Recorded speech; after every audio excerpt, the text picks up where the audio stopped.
Dans ce nouvel épisode de Second Chances, notre sœur chrétienne, mère de famille, nous livre son témoignage. Dans sa lettre, elle parle de cet péché inattendu et important. Certains d'entre vous qui nous regardent ont peut-être commis ces péchés sans même s'en rendre compte. Je vais maintenant lire sa lettre. Je suis Maria, mère de 2 enfants. Ma vie s'est déroulée dans une petite ville de l'Alabama, où tout le monde se connaissait et où les dimanches étaient remplis de services religieux animés. Je n'avais jamais imaginé que je finirais en enfer, surtout pas à cause d'un problème lié à mes enfants bien-aimés. Pendant des années, j'ai passé Maria, une mère de 2 enfants, à vivre dans une petite ville de l'Alabama où tout le monde se connaissait et où les dimanches étaient remplis de services religieux. Elle élevait ses enfants, gérait le foyer et s'occupait des tâches quotidiennes. Le temps passe vite jusqu'à ce terrible jour de 2023, au début de l'automne. C'était un jour ordinaire, comme d'habitude, mais ce jour-là a changé sa vie pour toujours. Un événement inattendu l'a arrachée à ce monde et l'a confrontée à une réalité qu'elle ne connaissait pas et à laquelle elle n'était pas prête. Son âme a été ramenée au moment où tout a commencé et s'est terminé. C'est à ce moment horrible qu'elle s'est rendue compte que rien n'était ce qu'il semblait être. C'était une belle journée et elle était partie au marché. Le vent faisait bruisser les feuilles des arbres et les petites rues de la ville. Tout semblait paisible, mais sous cette pièce, une tempête se préparait. Je n'en avais pas conscience alors que je faisais un pas pour traverser la route. J'ai vu une voiture approcher rapidement. J'ai entendu le bruit des freins dans l'air, mais il était trop tard. J'ai essayé de m'arrêter par réflexe, mais mes pieds étaient collés au sol. C'était comme si le temps avait ralenti. Tout avait l'air paisible, mais sous cette pièce, une tempête se préparait. Je n'en avais pas conscience. J'ai fait un pas pour traverser la route. J'ai vu une voiture approcher rapidement. Le bruit des freins a résonné dans l'air, mais il était trop tard. J'ai essayé de m'arrêter par réflexe, mais mes pieds étaient collés au sol.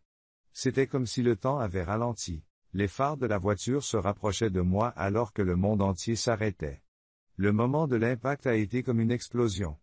Mon corps a été projeté en l'air et j'ai senti le vent m'aspirer.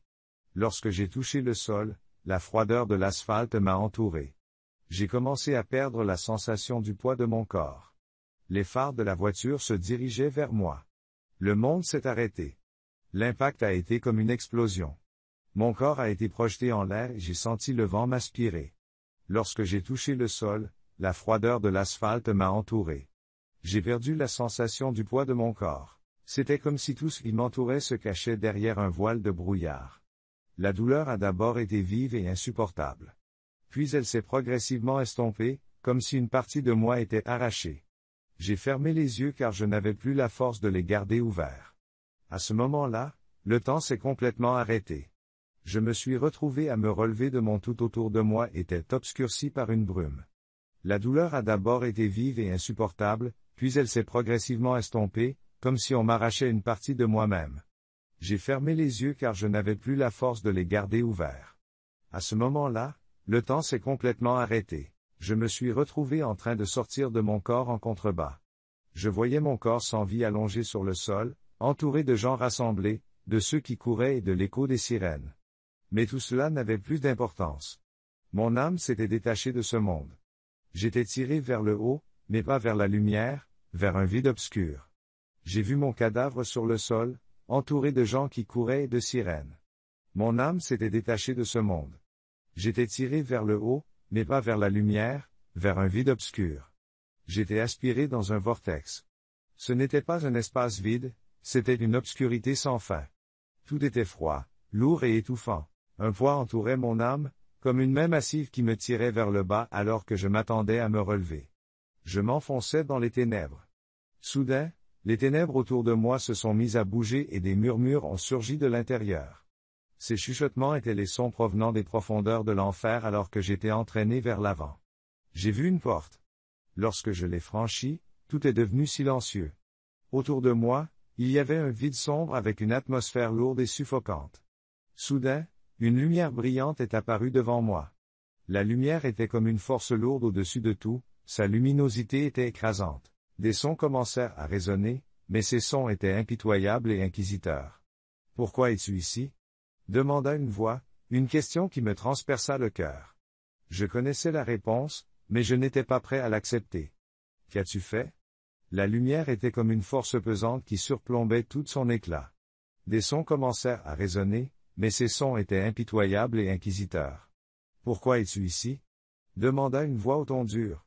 Je connaissais la réponse, mais je n'étais pas prêt à l'accepter. « Qu'as-tu fait » demanda à nouveau la voix, d'un ton encore plus dur. J'avais l'impression qu'une force essayait d'exposer toutes mes erreurs cachées. Chaque mot m'enfonçait un peu plus dans le gouffre des regrets. J'ai baissé la tête car je devais accepter la vérité. Mon fils Jack s'était éloigné de sa foi dès son plus jeune âge, mais je n'avais pas pris sa position au sérieux. La voix demanda à nouveau, cette fois d'un ton dur. J'avais l'impression qu'une force essayait d'exposer toutes mes erreurs cachées. Chaque mot m'enfonçait un peu plus dans le gouffre des regrets. J'ai baissé la tête parce que je devais accepter la vérité. Mon fils Jack s'était éloigné de sa foi dès son plus jeune âge, mais je n'avais pas pris sa position au sérieux.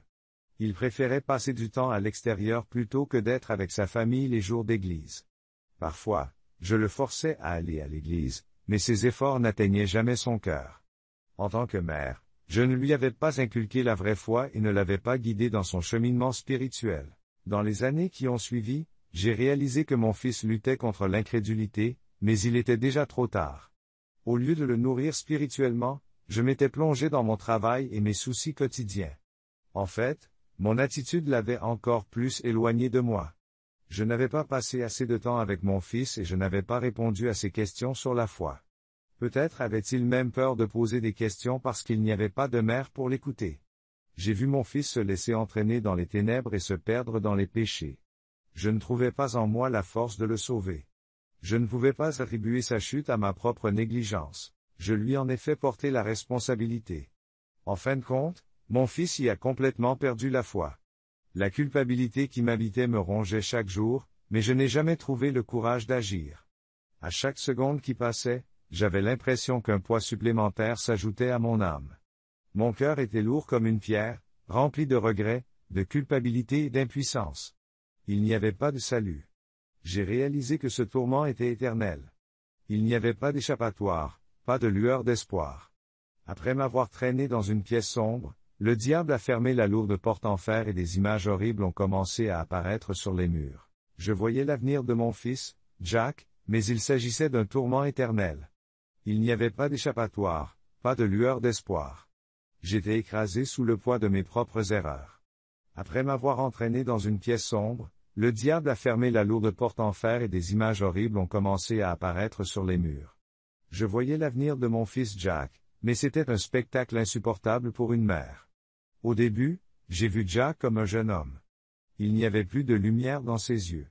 Les années d'enfance heureuse passées avec sa famille, les jours d'église étaient depuis longtemps révolus. Désormais, son monde était entièrement rempli de paresse, de consumérisme, de musique profane et de jeux d'ordinateur. Jack était tombé sous l'influence de Je l'ai vu jeune homme, et il n'avait plus de lumière dans les yeux. Ses années d'enfance passées avec sa famille, les jours d'église étaient révolus depuis longtemps. Maintenant, son monde était rempli de paresse, de consumérisme, de musique profane et de jeux vidéo. Il était tombé sous l'influence du monde moderne. Je l'ai vu écouter les mêmes chansons à l'infini devant l'écran. Il utilisait constamment les médias sociaux. Honnêtement, je l'avais habitué à cela. Ses habitudes avaient éloigné son âme de la religion. Il ne priait plus et ne pensait plus à la foi. Je l'ai vu perdre son âme au profit du monde séculier, rompant complètement les liens avec la foi. Les yeux ternes et sans expression, Jack n'était plus qu'une coquille vide. Les rires du diable résonnaient à mes oreilles tandis que j'assistais à sa descente dans les ténèbres. Ses habitudes l'avaient entraîné dans des situations encore pires. Je l'ai vu succomber à la drogue, se l'injectant dans les veines dans un coin sombre. Son visage était pâle. Jack avait perdu son âme. Je ne pouvais pas le protéger.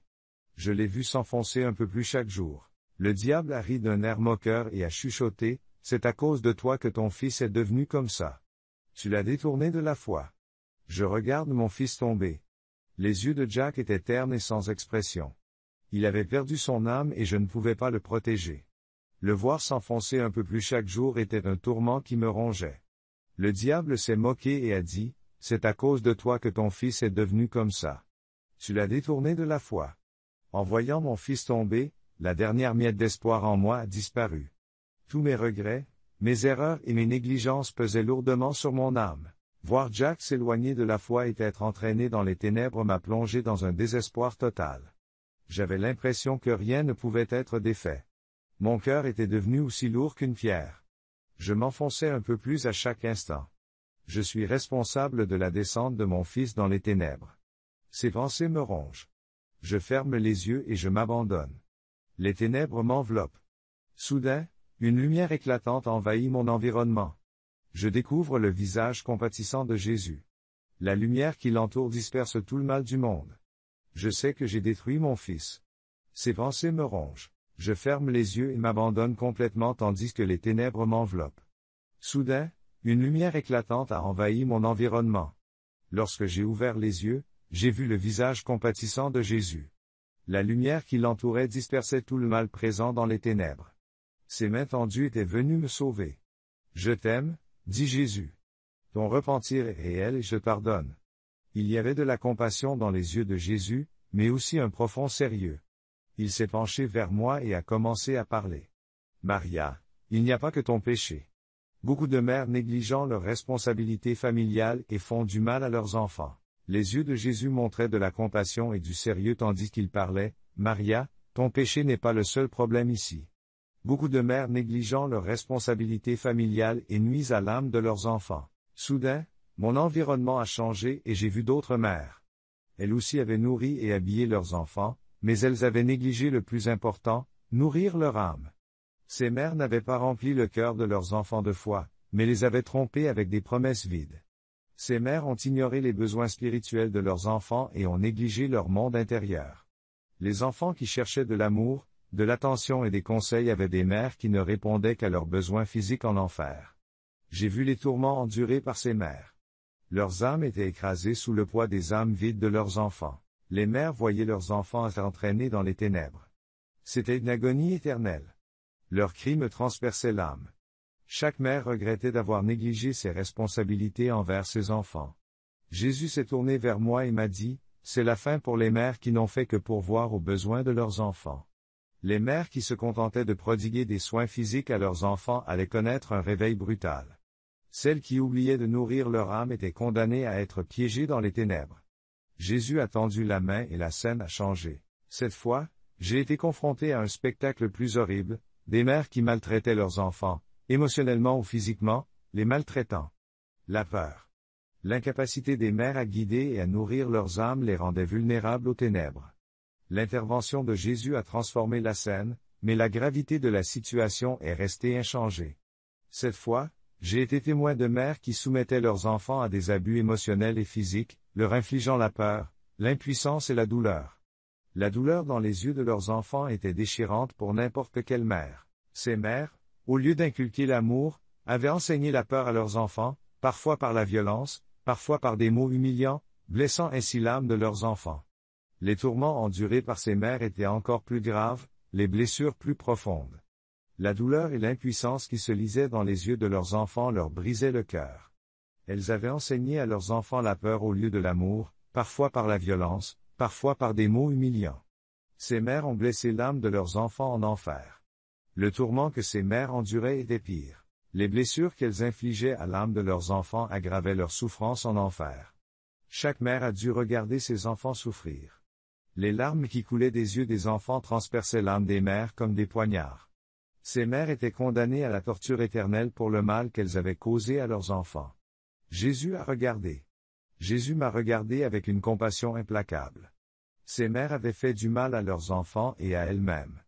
Elles avaient ouvert les portes de la douleur éternelle en enseignant la peur au lieu de l'amour. Jésus m'a montré d'autres visions, l'une après l'autre. Cette fois-ci, j'ai vu des mères vivant dans le luxe. Elles vivaient dans des maisons éblouissantes, conduisaient des voitures de luxe et portaient des vêtements à la dernière mode. Cependant, ces mères avaient un vide dans les yeux. C'était comme si toute cette richesse n'avait pas touché leur âme. Sous mes yeux, j'ai vu des mères qui négligeaient leurs enfants et leurs familles au profit de leurs désirs matériels. Elles avaient placé leurs propres désirs matériels au-dessus de ceux de leurs enfants. Il est clair que ces femmes, dans leur quête de succès et de matérialisme, ont complètement oublié le développement et les besoins spirituels de leurs enfants. Les enfants étaient laissés seuls dans un coin, luttant pour attirer l'attention de leur mère, qui était hypnotisée par l'argent et les objets brillants. Ces femmes mettaient leur famille de côté pour progresser dans leur carrière et leurs gains matériels. Les vacances luxueuses, les cadeaux coûteux et la course au statut social les ont privées d'amour et d'intérêt pour leurs enfants. Les enfants semblaient perdus entre des murs vides, noyés dans les cadeaux matériels au lieu d'être aimés. J'ai vu de mes propres yeux les tourments de ces enfants. Les mères enduraient leur dépendance à la richesse, qui les avait entraînés dans un tourbillon sans fin d'avidité et d'insatiabilité.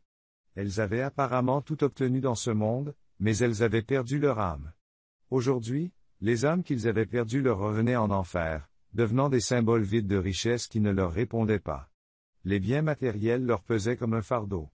Leur attachement à l'argent et au luxe les condamnait à être écrasés sous ses poids. Toutes les richesses qu'ils possédaient leur pesaient désormais comme des poids qui les écrasaient. Les enfants, eux aussi, ont été élevés sans valeur spirituelle, grandissant dans la même avidité et le même sentiment d'impuissance. Il est clair qu'ils étaient égoïstes. Ils ont suivi les traces de leurs parents, confondant l'amour avec l'argent et le statut. Les enfants qui ont grandi dans l'indifférence et le manque d'amour ont adopté des habitudes néfastes, comme rabaisser les autres, juger et construire leur vie sur le mensonge au lieu de l'amour, de la tolérance et de la compréhension. Ils ont adopté une attitude de jugement. Il est clair que ces mères étaient égoïstes et ne s'intéressaient qu'à l'argent et au statut social. Leurs enfants, élevés dans l'indifférence et le manque d'amour, ont développé des habitudes néfastes, telles que le dénigrement des autres, le jugement et la construction d'une vie basée sur le mensonge plutôt que sur l'amour, la tolérance et la compréhension. Ils avaient adopté une attitude de jugement et d'impitoyabilité. Jésus s'est tourné vers moi et m'a parlé avec une profonde sagesse. Ces mères, dans leur quête d'égoïsme et de matérialisme, ont oublié ce qui a vraiment de la valeur, l'amour et la famille. Dans leur quête de richesse, elles n'ont pas réalisé que leur âme était vide. Ce monde les a trompées et induites en erreur, mais ici, dans ce tourment éternel, Jésus a parlé avec conviction, ces mères étaient consumées par l'égoïsme et le matérialisme, oubliant ce qui compte vraiment, l'amour et la famille. Elles ont été aveugles au vide de leur âme, trompées et induites en erreur par ce monde. Maintenant, elles sont confrontées à un tourment éternel. Jésus a levé la main et j'ai vu une autre scène. Cette fois, j'ai vu des mères prises au piège de relations immorales. Elles étaient empêtrées dans des liaisons extra-conjugales, l'infidélité et la corruption morale. Au milieu de cette scène, leurs enfants portaient les cicatrices de leurs actes. Ces mères avaient détruit leur famille pour leurs propres désirs et passions, assombrissant l'avenir de leurs enfants. J'ai vu ces mères tromper leurs maris, s'engager dans des relations secrètes et détruire leur famille. Elles avaient trahi non seulement leur conjoint, mais aussi. Les enfants ne se sentaient pas aimés ni valorisés à cause du comportement de leur mère. L'infidélité de leur mère a brisé non seulement un mariage, mais aussi les liens spirituels de la famille. Ces mères étaient égoïstes et leur comportement détruisait des valeurs fondamentales telles que la confiance, l'amour et la loyauté. Ces femmes étaient en enfer, témoins des tourments qu'elles avaient infligés. Leurs âmes étaient souillées par l'immoralité et chacune d'entre elles a payé le prix de ces relations. Ces femmes se sont accrochées à l'immoralité et se sont abandonnées à leur passion, et maintenant elles sont la source de leur tourment éternel. Des silhouettes sombres s'étreignaient, mais leur contact brûlait comme. Les âmes de ces femmes étaient souillées par l'immoralité. Elles avaient payé le prix de leur relation, s'étant accrochées à l'immoralité et s'étant abandonnées à leur passion. Ces femmes étaient maintenant la source de leur tourment éternel. Il y avait des figures sombres qui s'embrassaient, mais leur contact brûlait comme des flammes. Ces relations les entraînaient plus profondément dans les ténèbres. Les enfants de ces femmes ont grandi à l'ombre de ces ténèbres. Apprenant l'infidélité de leur mère, ils ont perdu le sens de l'amour et de la confiance, s'éloignant de la foi et de la spiritualité. La désintégration de leur famille a plongé les enfants dans un profond vide émotionnel. Ces enfants n'ont plus jamais cru au véritable amour et à la confiance et ont répété les mêmes erreurs dans leur propre vie. En enfer, ces mères observaient la haine et la douleur dans les yeux de leurs enfants, sachant que cette douleur ne cesserait jamais. Jésus m'a regardé avec une profonde tristesse. L'immoralité n'a pas seulement souillé leur propre âme et celle de leurs enfants. Ils ont enseigné la trahison au lieu de l'amour et la destruction au lieu de la confiance. Ils en paieront le prix pour toujours.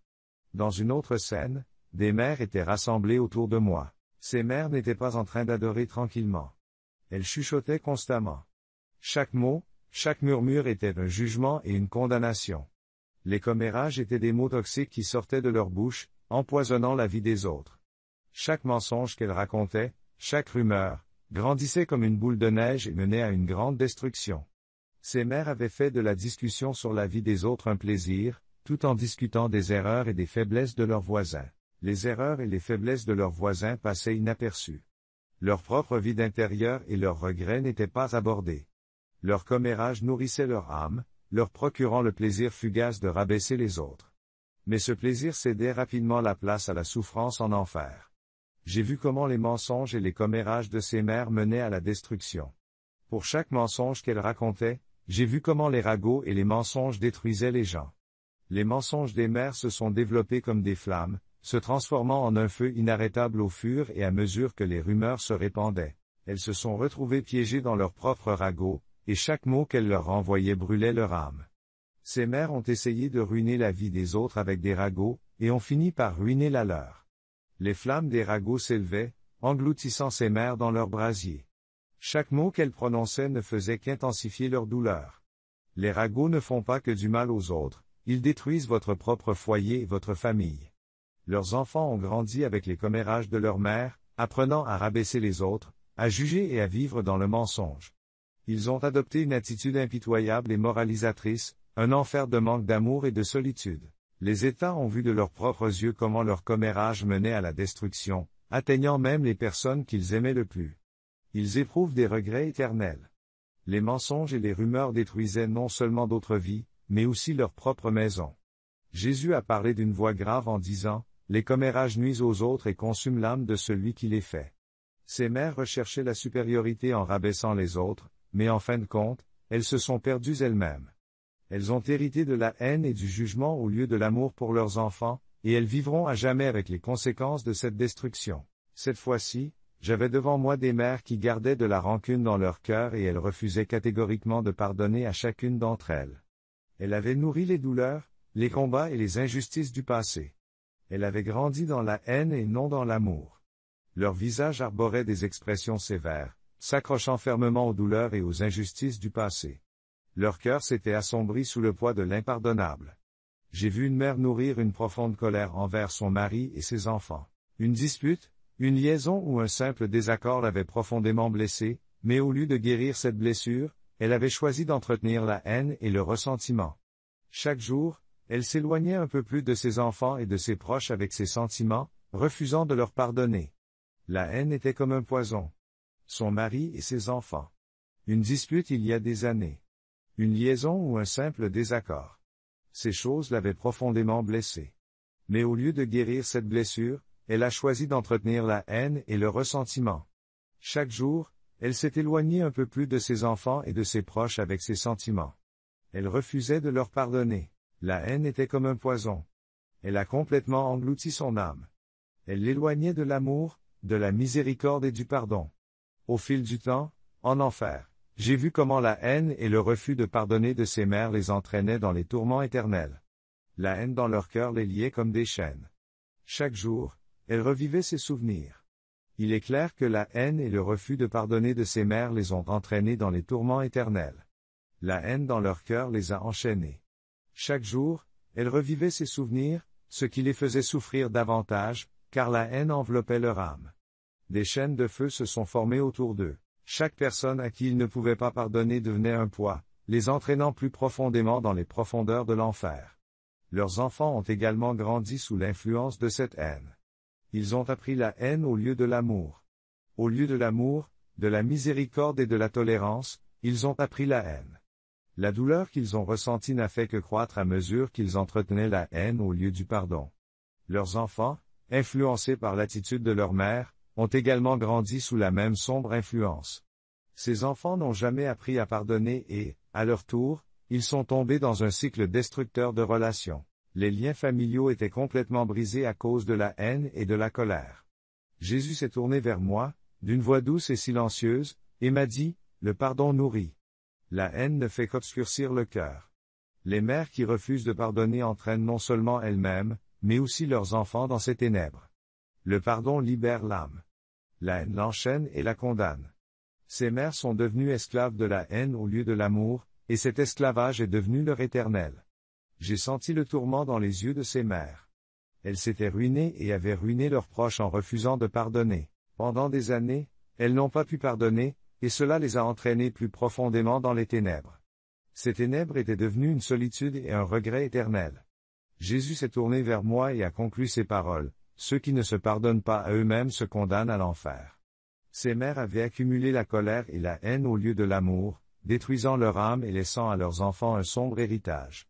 Soudain, les ténèbres ont disparu. Mes yeux se sont lentement ouverts et j'ai eu du mal à croire que j'étais encore en vie. Je ne m'attendais pas à revenir dans ce monde après ces horribles moments d'agonie éternelle, de torture et de regret. Je me suis retrouvé dans une chambre d'hôpital, entouré de murs blancs et de bruit de machines, de médecins et d'infirmières qui me regardaient d'un air inquiet. Je me suis rendu compte qu'ils m'avaient ramené à la vie. Je me suis retrouvé dans cette chambre d'hôpital, entouré de murs blancs, de bruit de machines, de médecins et d'infirmières qui me regardaient d'un air inquiet. Je me suis rendu compte qu'ils avaient ramené mon corps à la vie, mais aussi mon âme. J'ai entendu la voix de Jésus résonner en moi. Je t'ai donné une nouvelle chance, Maria, m'a-t-il dit. Ce que tu as vu n'est qu'un avertissement. Maintenant, reviens et change ta vie et celle de tes enfants. Je n'ai pas pu retenir les larmes qui me montaient aux yeux. Toute cette expérience avait mis en lumière les vérités que j'avais ignorées tout au long de ma vie. Je me rappelais comment j'avais négligé Jack, évité mes responsabilités et l'avais poussé à l'incrédulité. Tout était clair alors que j'étais allongé sur le lit d'hôpital, l'avenir de Jack, les scènes horribles qui défilaient devant mes yeux, et la façon dont il avait succombé à la drogue, seul, perdu. J'ai réalisé que j'avais encore une chance de changer les choses. Jésus m'avait donné cette opportunité parce que mon repentir provenait véritablement d'un désir de lui pardonner. Maintenant, je devais revenir en arrière et montrer à Jack le véritable amour, les conseils et la foi. J'ai fermé les yeux et j'ai respiré profondément. J'ai passé en revue ma propre vie, en commençant par mes enfants. J'aurais pu avoir une chance de changer les choses. J'ai réalisé que je devais revenir en arrière et montrer à Jack le véritable amour, les conseils et la foi. J'ai fermé les yeux et j'ai respiré profondément. J'ai revu ma propre vie, en commençant par mes enfants. J'aurais pu les élever dans la foi, l'amour et la bonne voie. Je savais que je reviendrais dans ma vie avec une toute nouvelle perspective, cette fois en les voyant vraiment. Je devais être une lumière pour leurs âmes. Soudain, Jack est entré dans la chambre d'hôpital. Ses yeux étaient remplis de peur. Entendre que sa mère a failli perdre la vie l'a ébranlé. À ce moment-là, j'ai décidé de me confronter au fait que je les avais élevés dans la foi, l'amour et la bonne voie. Je savais que je reviendrais dans ma vie avec une toute nouvelle perspective, cette fois en les voyant vraiment. Je devais être une lumière pour leurs âmes. Soudain, Jack est entré dans la chambre d'hôpital. Ses yeux étaient remplis de peur. Entendre que sa mère avait failli perdre la vie l'avait ébranlé. J'ai décidé de le confronter. J'ai dit, Jack, mes yeux se sont croisés avec les siens. Je t'aime. Les jours et les semaines passèrent. La transformation de Jack a commencé lentement. Il a d'abord commencé à remettre en question ses vieilles habitudes. Il a essayé de se tenir à l'écart de la musique profane et des médias sociaux. Puis il a commencé à passer plus de temps avec moi. En lui parlant, j'ai essayé de lui donner les conseils que j'aurais dû lui donner dans le passé. Mes yeux se sont croisés avec ceux de Jack, et je l'ai su. Je t'aime. La transformation de Jack a commencé lentement. Il a d'abord commencé à remettre en question ses vieilles habitudes. Il a essayé de se tenir à l'écart de la musique profane et des médias sociaux. Puis il a commencé à passer plus de temps avec moi pendant que je lui parlais. Je lui ai offert les conseils que j'aurais dû lui donner par le passé, la patience, l'amour et la compréhension. Il y a eu des jours difficiles, et parfois le désespoir s'est installé. Mais la vision que Jésus m'a montrée est toujours restée dans un coin de mon esprit. Je ne voulais plus jamais voir Jack souffrir. Finalement, Jack a choisi une nouvelle voie pour lui-même. Il a commencé à aller à l'église et à prier. Le vide. Son âme a commencé à se remplir, et j'ai changé moi aussi. J'ai acquis une nouvelle perspective sur la vie. Je me suis souvenu des responsabilités que j'avais négligées ou oubliées tout au long de ma vie. La détermination d'élever mes enfants dans la foi et l'amour m'a donné de la force chaque jour. Ce réveil m'a rappelé non seulement qui j'étais en tant que mère, mais aussi en tant que femme. J'ai vu mes responsabilités envers mes enfants comme une chance de leur inculquer la foi et l'amour, et cela m'a rendue plus forte. Ce réveil m'a fait comprendre que je vivais ma vie sous la direction et la miséricorde de Jésus. Ce chemin a été difficile, mais j'ai finalement trouvé la paix. Les ténèbres que je voyais en enfer avaient pris fin et une lumière s'était levée dans ma vie. Je me suis souvenu de ce que Jésus m'avait dit, « Je vous donne un commandement nouveau, aimez-vous les uns les autres comme je vous ai aimé. » Jean 13, 34. Ces mots sont devenus ma lumière. L'amour, le pardon et l'orientation sont désormais mes devoirs. Je ne vis pas seulement pour exister dans ce monde, mais aussi pour nourrir de foi l'âme de mes enfants. Vous avez peut-être appris quelque chose aujourd'hui. L'un des devoirs les plus importants de notre vie est de maintenir nos proches sur le droit chemin et de leur montrer le véritable amour, le pardon et la guidance. L'amour. Nous commettons tous des erreurs, mais Jésus nous donne toujours une autre chance. Tant que nos cœurs sont remplis de regrets et d'amour, nous pouvons aller de l'avant. Merci d'avoir écouté mon histoire. Si elle a touché votre vie, partagez-la avec d'autres. Je vous souhaite des jours remplis d'amour et de foi. Il y a toujours un moyen d'être pardonné et de changer.